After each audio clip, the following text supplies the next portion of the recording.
यानंतर एक ब्रेकिंग बातमी पाहणार आहोत। पुण्यामध्ये 2.5 वर्षांच्या मुलाचा आणि पत्नीचा खून करण्यात आलेला आहे। पुण्यातील ताडीवाला परिसरातली घटना आहे। घरगुती वादातून नवऱ्याने हा खून केल्याचा माहिती मिळते। आरोपीला पोलिसांनी अटक केलेली आहे। अधिक माहिती घेऊयात। वैभव सोनवणे आपले प्रतिनिधी आपल्या सोबत आहेत। वैभव, संदीप दुहेरी खुनाची घटना जी आहे ती पहाटे 5 वाजेच्या सुमारास ताडीवाला रोड झोपडपट्टीच्या इथं घडलेली आहे।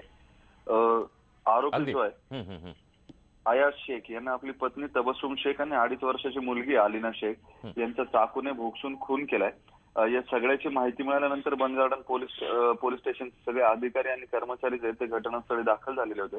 या आरोपीला अटक करण्यात आलेली आहे। माहिती अशी मिळते कौटुंबिक वादातून त्याने या हत्या केल्या असाव्या। मात्र मुलीची सुद्धा हत्या केली 2.5 वर्षाच्या आणि अगदी कौटुंबिक वादातून हत्या केल्याची माहिती मिळते। वैभव, धन्यवाद। तुम्ही गायीला वाचवण्यासाठी एका टँकर चालकाने केलेला थरार सीसीटीव्ही कॅमेऱ्यामध्ये कैद झाला। हे फुटेज गुजरातच्या जुनागड इथलं आहे। यामध्ये एक गाय रस्ता क्रॉस करताना दिसते। रस्ता ओलांडताना भरधाव वेगानं जाणाऱ्या टँकर समोर ती येते। मग काय, गायीला वाचवण्यासाठी हा टँकर चालक जोरदार ब्रेक मारतो।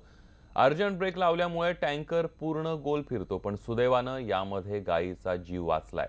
जणू चित्रपटातला स्टंट सीन पाहता असल्याचा हा संपूर्ण व्हिडिओ आपल्याला भास देतोय।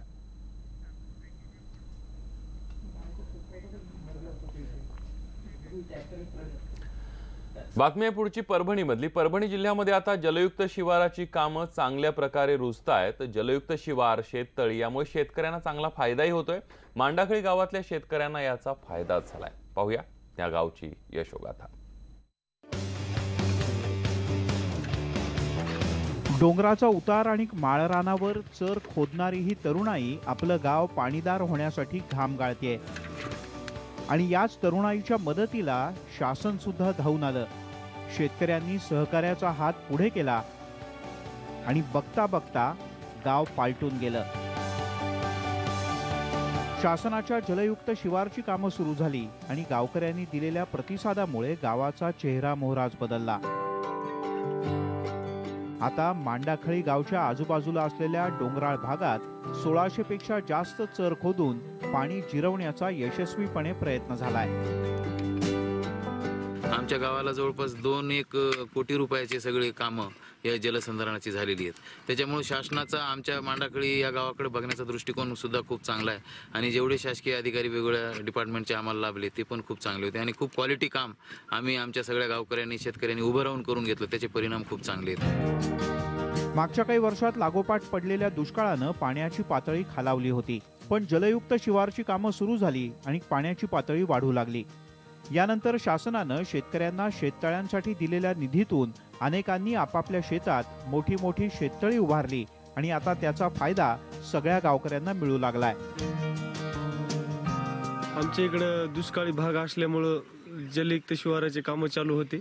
कामं चालू असताना विहीर पुनर्भरण आम्ही घेतलेलं आहे, तर त्याच्यामधून आज विहिरीला आमच्या पाणी पण चांगलंय आणि ज्वारी बाकीच्या सुकून जातात। त्या पाण्यामुळे आज ज्वारीचं पीक आलेलं आहे।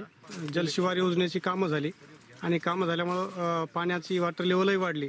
त्याचबरोबर तरी उन्हाळ्यामध्ये विहिरीला काही पाणी टिकत नव्हतं, त्यासाठी मोठं शेततळं घेतलं आणि त्या शेततळ्याच्या माध्यमातून जे उन्हाळ्यामध्ये कोणत्याही प्रकारचं पीक घेतलं जायचं नाही त्या प्रकारची पिकं आता आम्हाला भाजीपाला पिकं असेल, कांदा असेल, त्याच्यानंतर फळ पिकं असतील, अशा प्रकारच्या पिकांची लागवड आम्हाला तर करता यायला लागलेली आहे।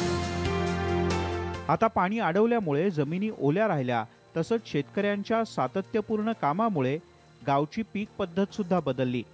कोरडवाहू पिकांकडून बागायती पिकांकडे शेतकरी वळू लागलाय।